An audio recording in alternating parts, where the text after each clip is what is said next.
Welcome to day 4 of 10 for the Future of Money Online Summit. My name is Richard Tabinger of Conscious Marketer and one of the producers for the event. And next up, we have a special treat. We have Tim Sykes, and he's going to be talking about penny stocks, trading, investing. And give me 1 second here. Gotta turn that off. And okay, so we have got one more talk later today. And at 7 p.m. And later this weekend, we're going to have 10 additional talks. So over the weekend, we're going to be broadcasting 5 talks on Saturday and 5 talks on Sunday. We've got Jor Law, Fred Thiel, Nick Hollick, Kay Zhu of Ono, Andrew Hewitt of Game Changers, and so much more. So you can check out on our schedule, sign up, and we'll send you an email to let you know. Also, below this video, you'll see some share buttons. We encourage you to share out the summit. Click out, tell people you're watching it. You know, Facebook and Google make it pretty hard for anything crypto, to be advertised paid. So we'd love if you could help us share and spread the word. And next, I'm going to introduce Roger Bryan. Roger is the founder of Digital Currency Index and is going to be interviewing Tim Sykes.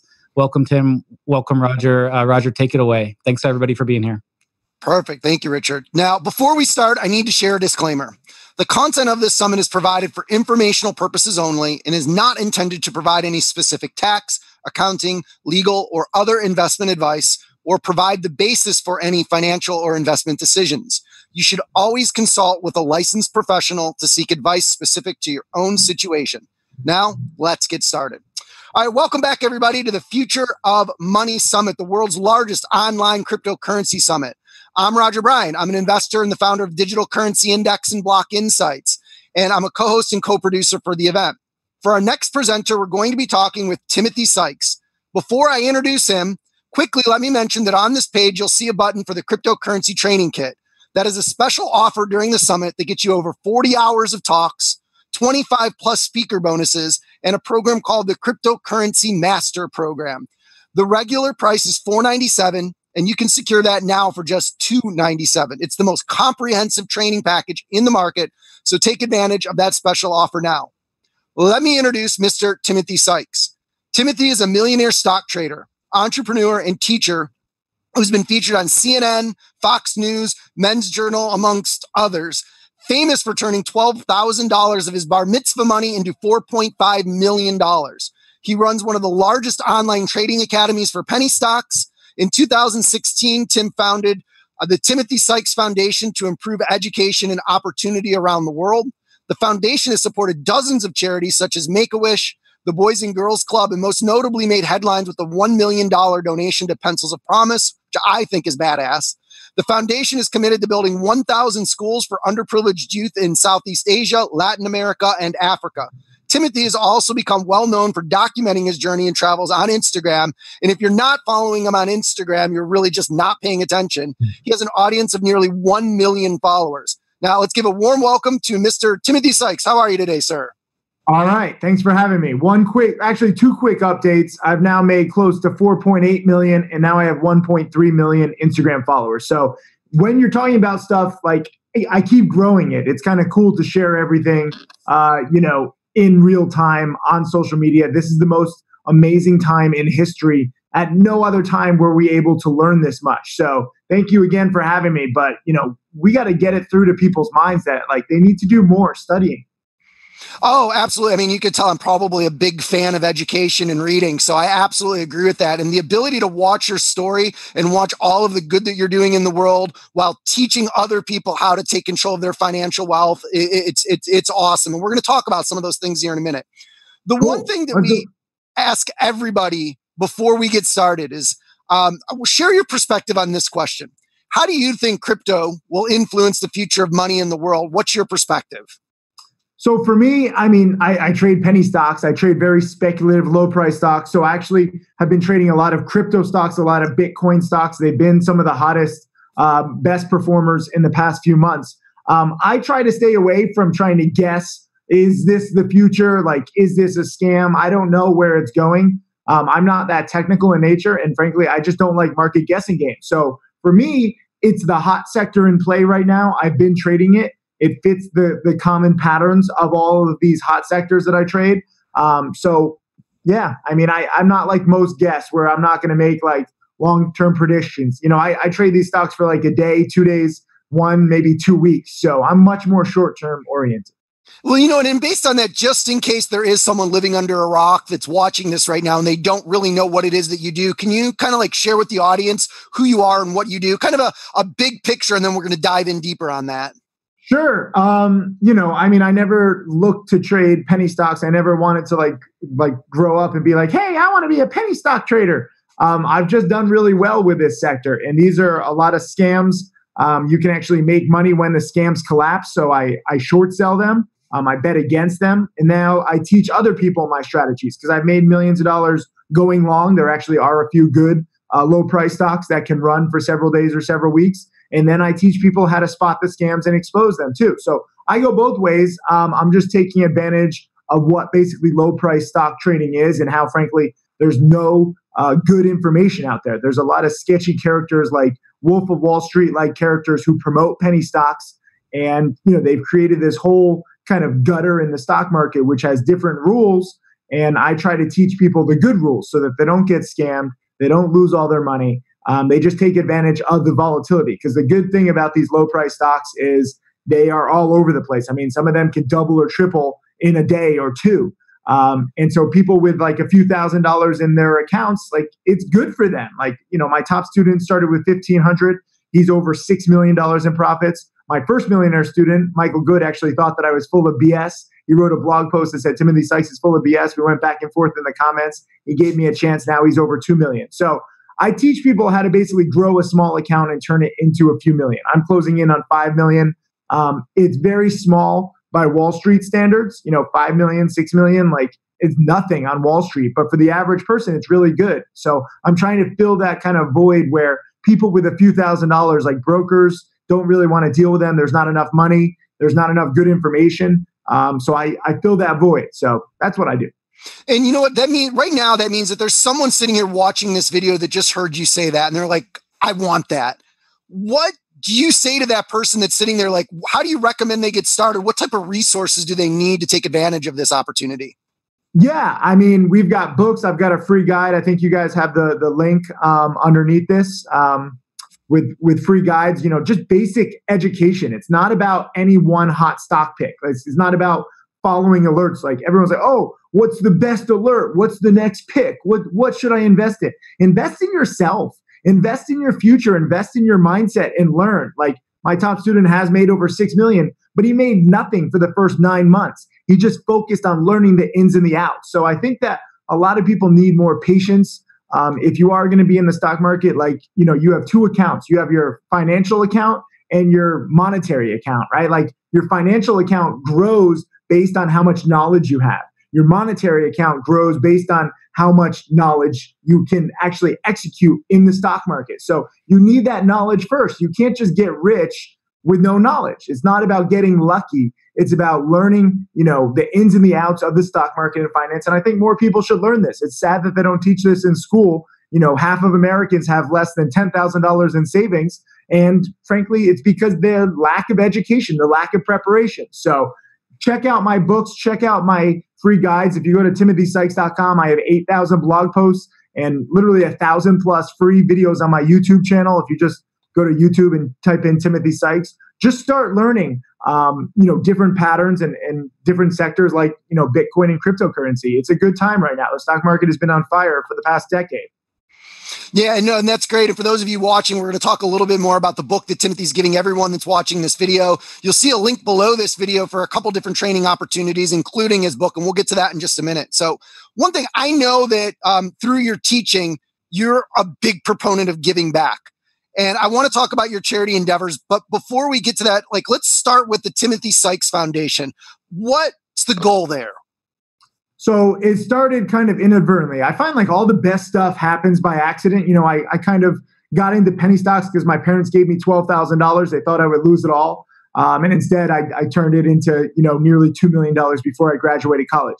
Totally not planned, just because once I set my mind to something, I have to try to make it the best possible. I have this addictive personality. So with charity, my friend Neil Patel actually built one school in Cambodia And I was like, oh, that's pretty cool. Like, your money goes further in these third world countries.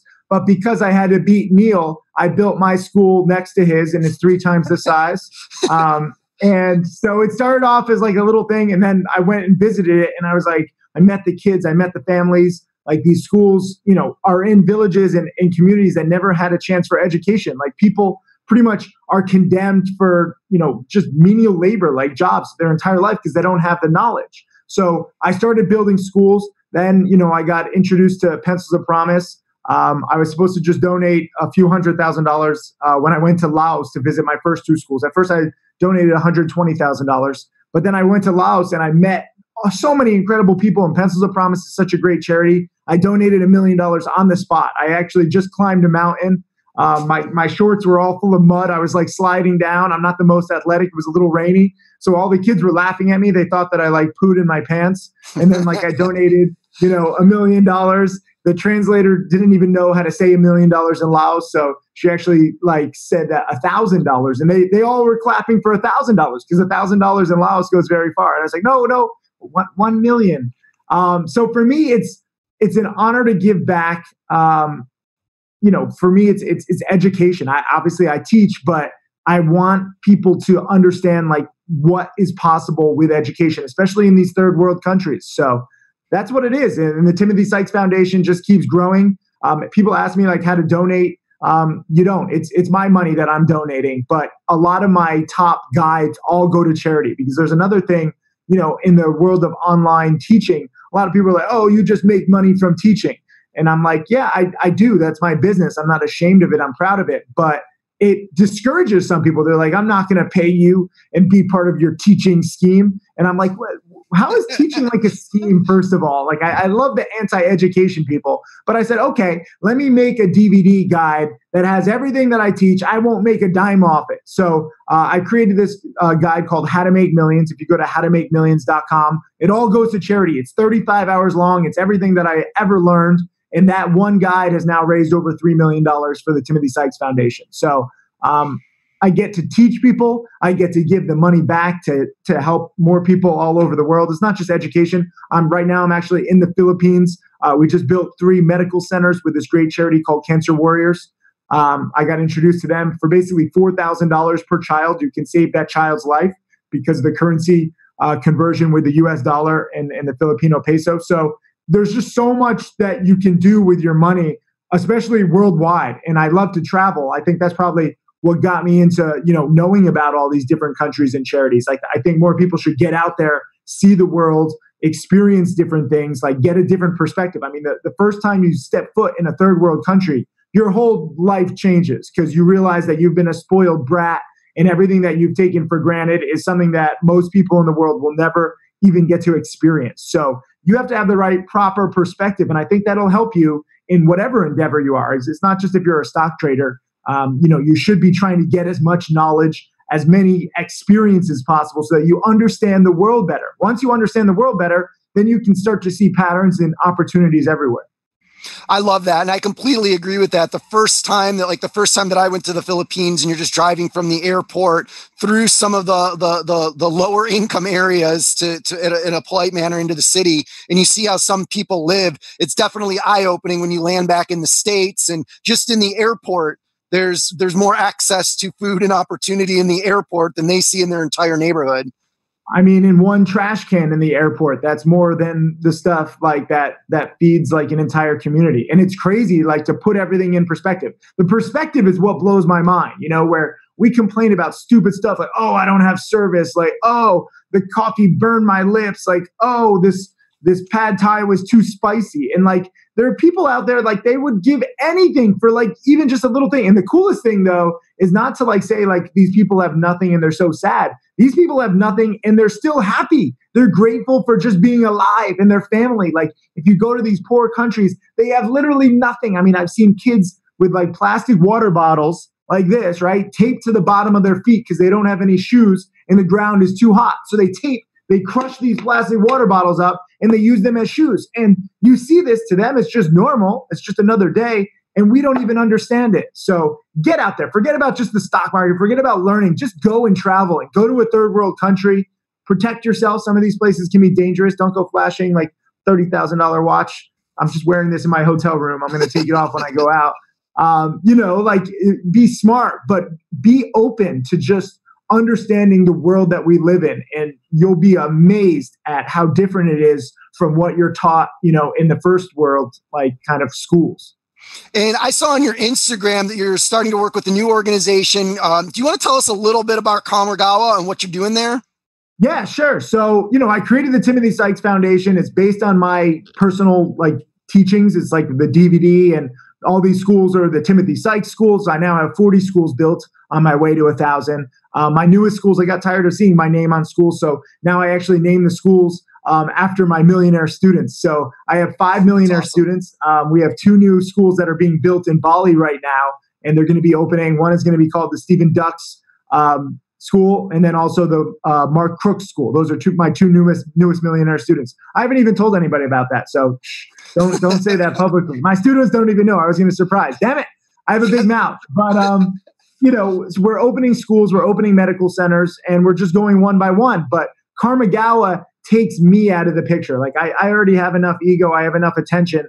Kamargawa is going to be basically a charity fashion line and a charity community where other people can get involved. So, I'm obviously running it. It's my passion project. We're going to all these countries right now. I'm going to be in 18 cities over the next 3 months, just taking basically photos of the new stuff like tote bags, hats, hoodies, swimwear that is all going to go to charity. 20% of revenues, because there's a lot of charity projects out there, and they say, oh, we give back to charity, but it's 2% of profits or 5% of profits. And it's nothing. Every single charity that I talk to, not to rip on any of these other, businesses that involve charity, but frankly, they just don't give that much as to what you think, because it's a percent of profits. So Kamargawa is going to be different. We're giving 20% of revenues, which is pretty much everything like that. If you have a profit margin of 20%, it all goes to charity. I might probably even lose some money at first. I don't know. We're going to see, but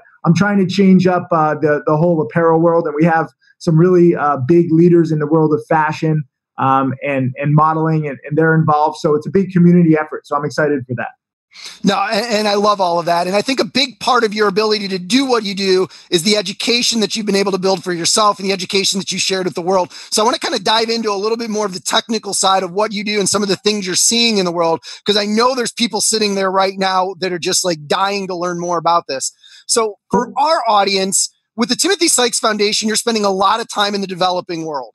There's a big conversation about that part of the world being the unbanked, and that decentralized financial systems could potentially have a positive impact on bringing those people into the financial markets. What are your thoughts on that, and what are you seeing as you're out there in those environments?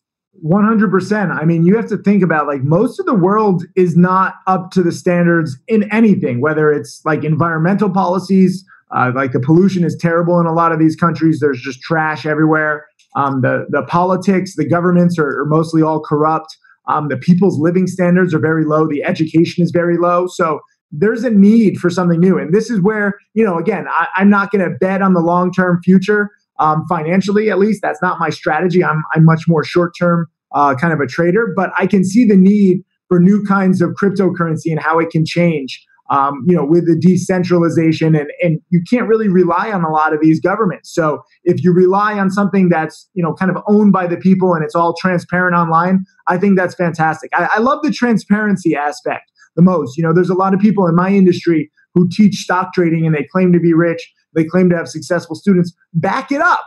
Okay, I show my income tax returns. I show my audits. My top students show all their trades. It's not just one photoshopped image oh, we're a millionaire. And in these countries that I visit, everyone makes all kinds of claims, but very few people back it up. So that is where I see the beauty of cryptocurrency and Bitcoin, where you can see every transaction online. It's all open. You can't mess with it. And I think that is going to change the world.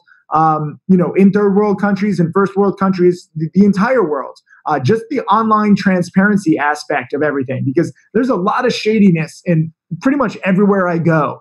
And the internet kind of weeds out the shadiness over time. And this new technology weeds out shadiness. Obviously, there's still a few bad eggs, but on the whole, This is a whole new way of doing business, and it's going to change the world.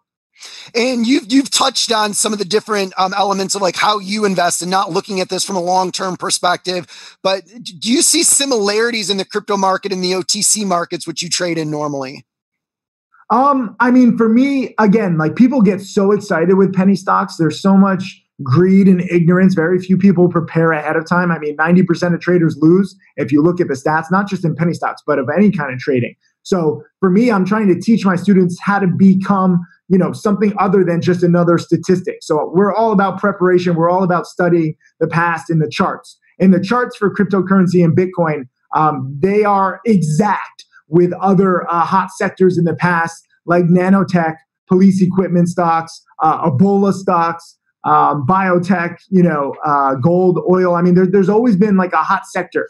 And so Bitcoin and cryptocurrency has fit that to a T, which doesn't bode well for it. But the difference is that, there's actually some changes going on, some fundamental changes in the worlds of finance and technology and transparency. So I think that it's going to be a little different, even with like marijuana stocks. I mean, they had multiple booms. It wasn't just all up and down. Like it goes through multiple booms. So even though, Bitcoin and cryptocurrency are down right now, like 60, 70% off their highs, I could see them coming back to the highs again. I don't know, if Bitcoin's going to 1 million or not, but for me, I just trade that volatility, and there is definitely volatility. We just need, more catalysts. We need more, some reason to like buy, some reason for the asset to just spike. Just literally, we're filming this a day after Canada has voted to legalize marijuana. So a lot of the marijuana stocks have been surging the past few weeks in anticipation of the Canadian vote. And then when the Canadian vote came, all these, weed stocks crash. And I'm getting all these questions. People are like, but the news is so good. Why is it crash? Because it's priced in with the markets, with cryptocurrency, with weed stocks. It's all about anticipation. So if there's some upcoming catalyst, that's fantastic. You can also make a case that cryptocurrency and Bitcoin crashed because, this was really the first taxable year where a lot of people had gains and they had to sell their assets just to basically pay for the taxes by April. So, there was a big dip heading into like April tax season. And then there was a little bump up right after tax season was over. So you have to kind of start to think about like, how do different upcoming catalysts and upcoming news, how does that play a role in patterns and stuff like that? Like for me, I don't want to try to predict news. This is the thing with me. Like everyone's like, oh, where do you see gold going? Where do you see all this going? Like, I don't know. I know how to react to the catalyst. So I just wait for them. Right now, as we're talking, I have literally 0 positions whatsoever. I am 100% cash. And I like that because I'm just sitting back waiting. I'm like a sniper waiting for my shot. Well, and you mentioned that with like the technical analysis. That's something that can be used in any market. So there are people that are watching this that have only ever traded crypto. Would you recommend them also taking a look at penny stocks, especially considering that it's a more sophisticated market with shorting and other opportunities? Or do you think these markets are totally different? Yeah, I mean, for me, I would try everything. Like, again, I cannot emphasize this enough. People don't talk about this on CNBC, but 90% of traders lose. 70% of investors fail to beat the S&P 500 every year, which only goes up like 8 or 10%. So most people are not even making 10% on their money. So you need to try everything, and people are different. I know, some of my students go from trading penny stocks to trading Bitcoin. I have several students who have made millions of dollars trading Bitcoin, and they're like, Tim, it's the same patterns as penny stocks. So people should try different stuff. As long as the asset class is, very volatile, you can profit from the ups and the downs. And I would just warn against like falling too much in love either way. There's the whole case of the gold bugs where they think that the US dollar is worthless and, there's going to be World War III or there's going to be another civil war. So gold is the best asset class. And they've been, performing terribly for the past like decade, but they're still obsessed with gold. So I would caution against falling in love anyway, like either too up or too down. Instead, become more of a trader and just learn to take advantage of the volatility. I mean, I didn't ride Bitcoin up or cryptocurrency. I don't trade, the stuff itself, but I've been riding the cryptocurrency and Bitcoin stocks. And a lot of the Bitcoin penny stocks, I mean, like you said, you guys are interviewing John McAfee. MGTI was a penny stock that he got involved in. When he got involved with it, it was under 50 cents. It got up to over $5 a share within a few days. So 10 times your money, and the news was already out. Those are the kinds of situations that I like. I don't want to try to guess, oh, what's the next company that McAfee's getting into? He actually also got into another penny stock, KCPC, which quadrupled in a few days, and I took a piece of that move. So you look for different kinds of catalysts, wait for them, and if you're prepared while you're waiting, you can study the past and try to, capitalize. Take the best that you can, the meat of the move, even though I don't try to pick the exact bottom or the exact top. I try to make 10, maybe 20% of my money, and then I move on to the next. Nice. And for those of you that are watching, we will be interviewing McAfee here in just a couple days, and maybe we'll see if we can seed plant some ideas to see if he's got something cooking in the oven for all of you. Now, I have a feeling he's got a few ideas. He's full of ideas. He's got some ideas. He's an interesting character. Now, I always like to ask, especially people that have had a lot of success and spent a lot of time giving back. It's not always a straight shot in life. You want to talk about like maybe what one of your biggest failures was, or what one of the biggest hurdles you had to overcome was, and how that helped get you to where you are today? Yeah, I mean, I find it's never a straight shot. You're going to have so many ups and downs no matter what you do, and those downs stink. But you have to go through them. You have to learn how to lose in order to really win. If you're just trying to be like perfect, if you're trying to pitch like a perfect game, you're so afraid of screwing up, like you're not going to really capitalize. So for me, it's not saying that like I always bet big and like I lose big. In fact, I've really gotten better at minimizing my losses over the years. But when I first made my $2 million basically in college, I had a hedge fund. My stock trading has always been good to make 1,000 here, 2,000 here. My average gain is $2,000. But in the hedge fund world, that's nothing. So I threw out all my rules one time and I said, I'm going to invest in a company. I'm going to go for this home run. It was actually my best friend's dad's company. They basically invented print at home ticketing. Amazing technology. I'm there, at Six Flags amusement park when they're putting in the first kiosk where you can actually, just put in your credit card and you'll print out your tickets that you've already done ahead of time. Now, movie theaters have it. I mean, almost everyone has it. Like if you ever check in for an airline, you just put in your little credit card in the kiosk and it recognizes you and it prints out the ticket, or you can print it at home. But they basically invented it. And I was like, oh my God, I'm there at Six Flags when they're installing it. The CEO of Six Flags at the time, Mark Shapiro, is shaking my hand saying, this technology is going to revolutionize the world.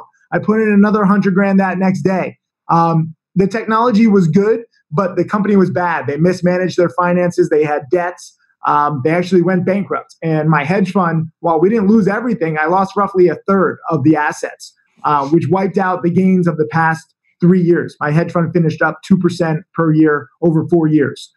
So that's terrible. Like I lost all my credibility when my hedge fund lost roughly a third because of this investment. The funny thing is the new CEO took it over, pushed the company into bankruptcy. He himself bought it in bankruptcy, somehow managed to keep all the contracts. They still had a contract with Disney, with Universal, with Six Flags, and somehow they kept this. And the company was later sold for like 35 million. So I would have made several million. But the lesson here is, one, don't invest in a company just based on the technology or the product. There's a lot more going on behind the scenes. I was right about the technology. I was right about the product. I was wrong about the investment. Two, don't invest in illiquid penny stocks. Again, I invested in the technology. I didn't even know that I was going to be investing in a penny stock. Somehow penny stocks just come to me.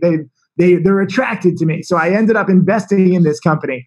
I couldn't get out even if I wanted to. When things were like fading, like I had restricted shares, there wasn't enough volume on the stock, so I was in an illiquid stock. So I learned from this. Now I trade only the most active penny stocks because I can get in and out. Rule number one is cut losses quickly. So if you actually look at my trades, I show everything online. My losses these days are like 2%, 3% max, and my wins are like 10 or 20%. So if you have more wins than losses, then your account is gradually growing over time.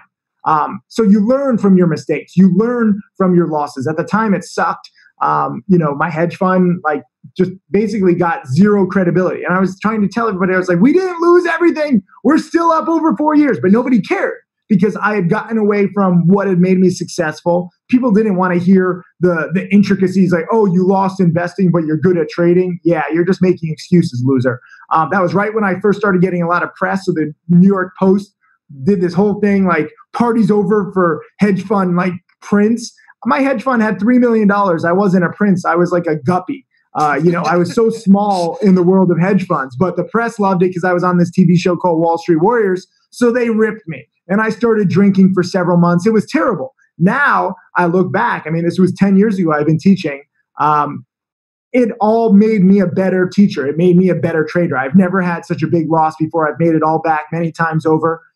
So you need to have those mistakes. And ideally, you just have a mentor to help, guide you through it, because I never had a mentor. So my goal every day is to be the mentor to people that I never had. We're all going to have losses. We're all going to make mistakes, but you can minimize them and you can make less mistakes and you can have smaller losses when you do make those mistakes.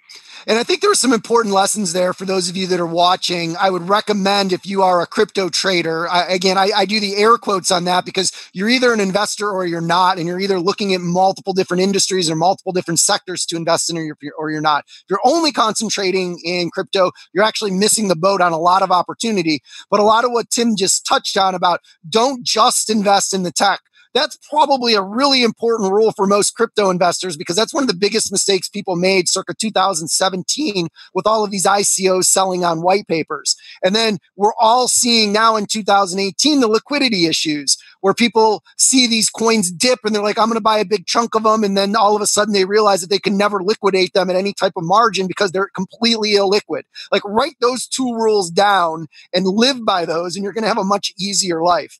Now, one of the things that you said when you threw out your rules, so we run a platform for index investing in cryptocurrency, and there's always a battle between two fundamentals: risk mitigation and profit seeking.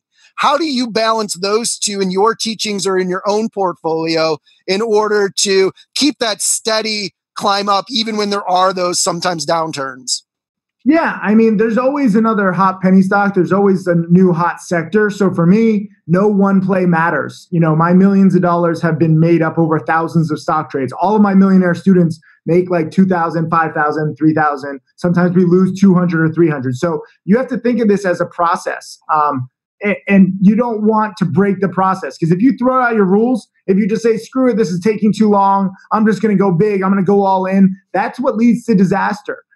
So for me, I need to stay within the boundaries, within the rules that I've created. And this is frankly why I became a teacher, because I never had anybody teaching me. I had nobody telling me not to invest in illiquid penny stocks. No one ever told me the rules. And I didn't even value my rules at the time because I didn't know that that's what it took to be successful. You need rules. No matter what you do, no matter what sector you're in, write down and learn these rules. And there's different rules for different sectors, but a lot of people stay away from penny stocks because they're like, oh, they're all scams. It's all terrible, like the Wolf of Wall Street. And I'm saying, well, you just don't know the rules. Like, if you're driving a Ferrari 200 miles an hour in a 30 mile an hour zone and you crash and die, is it your fault or is it the Ferrari's fault? Like, you were going 7 times the speed limit. Maybe you didn't recognize it. Maybe you ignored it. But it's your fault. It's not the Ferrari's fault. The Ferrari does what it does best. It goes fast. So when people lose money on penny stocks and they come to me and they say, oh, penny stocks is terrible, all the misinformation.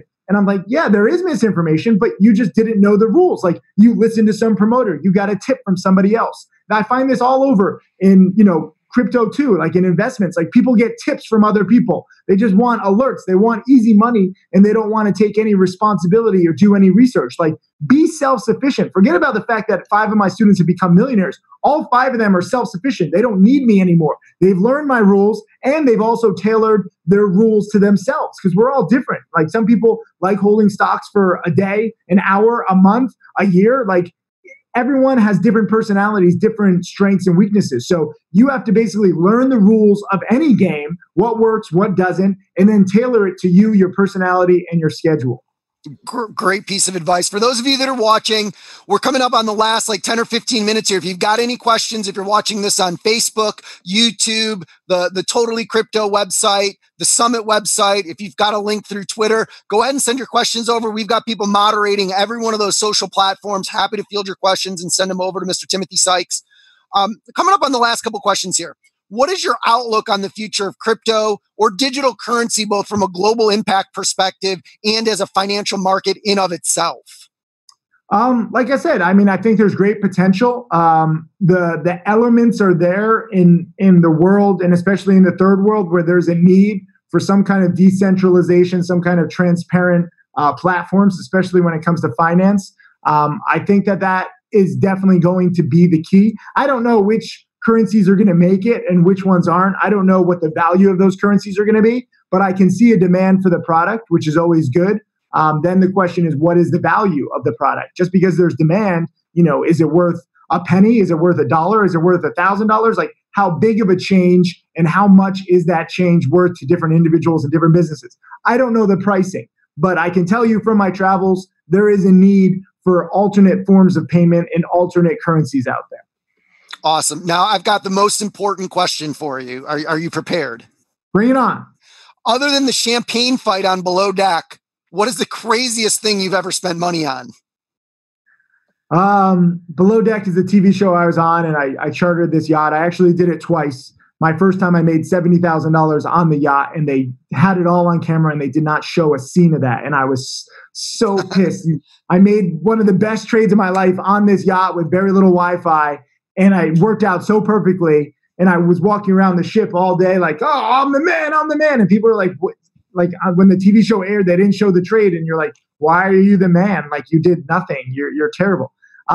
So reality TV shows, don't necessarily trust them, but they're fun to do. The craziest thing, I've done a lot of crazy stuff. I've skydived twice. I've been to over 117 countries now. I have a McLaren and a Ferrari and a Lambo, 2 Lambos actually that I bought the past few years. I'd say the craziest thing probably, it would just be like, life is weird, right? Like the best stuff that's happened to me has been so inadvertent. Like, so we were talking earlier before the show started, and I post about my charity stuff on social media. I post about my cars. Sometimes I show like big bricks of like $1 million in cash just to inspire my students to get them to study harder. 2 quick social media stories. How much time do we have? We got all the time in the world for you. Okay. First social media story involves the $1 million in cash that I posted. I actually went to the bank, took out $1 million of my own bank account, and I do like photo shoots on my bed. I spell out like my name, Sykes, in $10,000 stacks. And you can search for this. It's kind of like a dick move, but it inspires students. And I'm like, picture, having $1 million of your own cash and spelling your own names or your own initials. And that's what students need. They need motivation. 95% of people don't study enough. They don't want to put in the time because studying isn't fun. So all of my social media exists as daily motivation, pics and videos.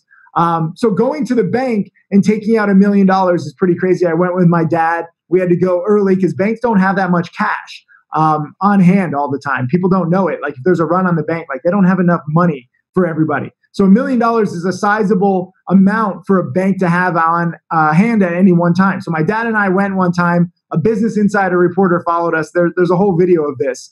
Just because people think that like I post fake cash, but it's real cash. It's money that I've made. It's in my bank account. I can take it out. I think they charged me like $3. But I took out $1 million. We put it in 2 backpacks, and we have security. We actually did this a few times. One time Business Insider came. Another time my dad and I just went. And when we had the backpacks at first, like we walked outside and my dad's like trying to like think like he's like looking around, like we have to get to the hotel. We got to do the photo shoot. And then like just no one should know. And I'm like, you know what? Screw it. Let's go walk around Times Square. We were in New York. And he's like, what are you talking about? We have $1 million in cash. This isn't insured. And I'm like, no one knows what's in the backpack. So we did a lap around Times Square with these, backpacks of $1 million in cash. And my dad's freaking out. He's a big man. He's like sweating profusely. And I'm just liking it. I was like, yeah, this is what freedom is. No one knows what I have in the back of my backpack. And then the funny thing with this $1 million, I did a photo shoot. They're my like best performing social media photos. I get like 30,000 likes whenever I post them in various forms. But a lot of broke rappers don't have money. Music doesn't pay like it once did. So they steal my cash photos. Bow Wow, formerly Little Bow Wow, took it and he like changed the filter on a photo and he's like cash, like my cash or something. And everyone starts sending it to me. They're like, isn't that your $1 million in cash on Bow Wow? So I did like a comparison. I called him out on the photo that he stole. And I was like, Bow Wow, like you don't need to steal pictures of my cash. Like just learn from my teachings and I'll teach you to make your own cash. And I signed it Little Juju. And it went by. This was before the whole Bow Wow challenge, like when he got caught faking like a private jet.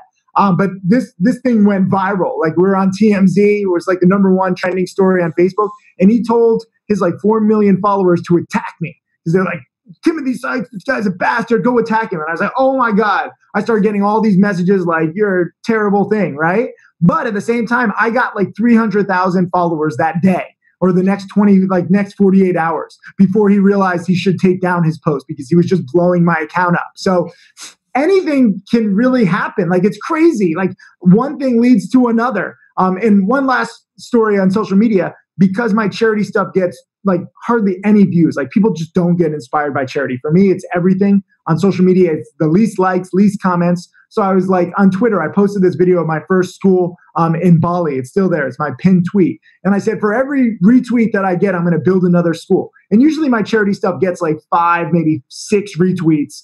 And then, my cash stuff gets like 100 retweets. So I was like, okay, I think I can build like maybe 50 to 100 schools. That would be a good goal. Instead, this tweet goes viral and now has 7,000 retweets. So now I'm on the hook for 7,000 schools, which is, each school is roughly $50,000. So it's like 3.5 billion that I need to donate. So it's a good goal. And I kept it. Like, some people were like, you should delete that tweet. Like, and I was like, no, I pinned it. And now it's my most popular tweet ever. And I was like, screw it. Why not? Let me try to build 7,000 schools. And, maybe that'll be 10,000 schools. Dream big, like, push yourself. If you actually look at studies, there have been studies on performance theory and goal setting. If you have a big goal, like something that seems so far off, you drive yourself to that every single day, little bits by little bits. Your daily performance increases 15 to 25%, okay? There are Harvard professors who have done studies on this. So I like having a big goal. This is why I talk about $1 million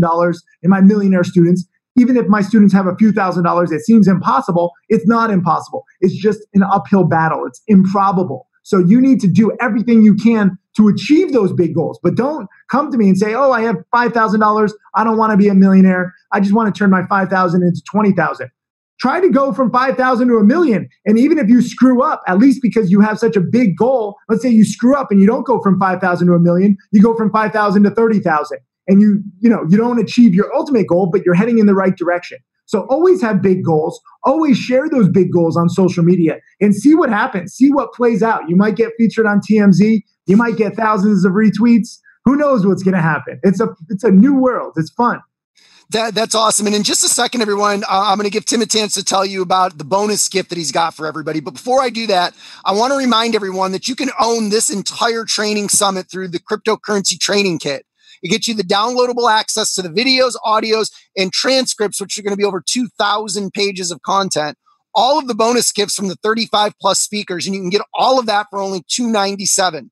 You'll also get a special bonus training called the Crypto Mastery Program that we're producing right now. After the summit, the price of this training is going to go up to $497. So if you'd like to own the materials and refer back to them at your convenience, now is the time. Now, Tim, I'd love to hear from you and share more information about your bonus gift, an American hedge fund, with our audience. Can you tell us a little bit about that?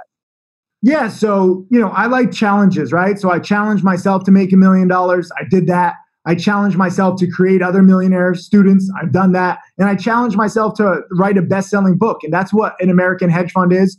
You can get it right now on Amazon for $20. I mean, a lot of people do. We sold tens of thousands of copies, but we're giving it to your audience for free as a little bonus. And you can see my story. You can see my ups and my downs of how I turned roughly 12,000 into nearly 2 million before I graduated college. And you can see like about the $500,000 loss that I briefly talked about. You see everything. And it's really kind of a personal experience book. Like, I want you to feel the ups and the downs with me. And a lot of people say it's a quick read. It's not technical. It doesn't matter if you know anything about the stock market or if you're good at math. I'm not that good at math. I just try to share my experiences because I think a lot of people, especially wealthy and successful people, they don't want to share the details. They think that people don't want to know. Sometimes you're not cast in the best light with, your journeys. Like I made mistakes. I make so many stupid mistakes, usually on reality TV shows. So I share everything in this book, and I think it's going to be really useful for people to learn from what I've gone through. I'm from a small town in Connecticut, so I've kind of lived this dream life, and I tried to document it the best as possible in this book. So it's free for you guys. That's awesome. We really appreciate it. And on behalf of the Future Summit, the Future Money Summit team, we'd really like to thank you for sharing your experience with us today. And for everyone watching, thank you for tuning in. We'll see you on the next call in about an hour and 15 minutes. We appreciate each and every one of you. Thank you, sir. Have a wonderful rest of your trip. Well, it's not even a trip. You're on the road almost the entire year. So have a wonderful rest of your life. I mean, absolutely. This is my life. I've been home in Miami for like 3 days in the past 6 months. So just live your life. I need one closing statement where it's like, just live big, do your best, study so hard. You have one life. Don't be content with a mediocre life. Don't listen to anybody who says that you can or can't do something. Like, you're capable of anything. And this is the most unique time in history, so you can actually achieve things that were never before possible. Like, it was based on like who your parents were or where you live. Like, the internet unites us all. And these new technologies like blockchain, they are changing the world every single day. So learn about them, utilize them, find your little angle, find your niche, get some money, get some freedom. But most importantly, find what makes you happy. It's not just about the money. It's, the freedom to build your own dreams, to work for yourself. Like, don't work for somebody else. Don't build somebody else's dreams. Focus on you. You got to be a little selfish. I'm a big fan of charity, but I made myself happy first before I gave to others. And now actually giving to others makes me happy. I'm weird like that. I also like a lot of sushi. So I was in Japan for a month and I consumed so much sushi, I probably am going to die of some kind of poisoning. But I've lived a good life. So when I die, remember me and pass down my teachings. I will go out eating sushi. My last words will be like, and I'll be eating a piece of sushi and then I'll die. That's the life. That is a powerful way to end. Appreciate you. Peace. Thanks, man. Cheers.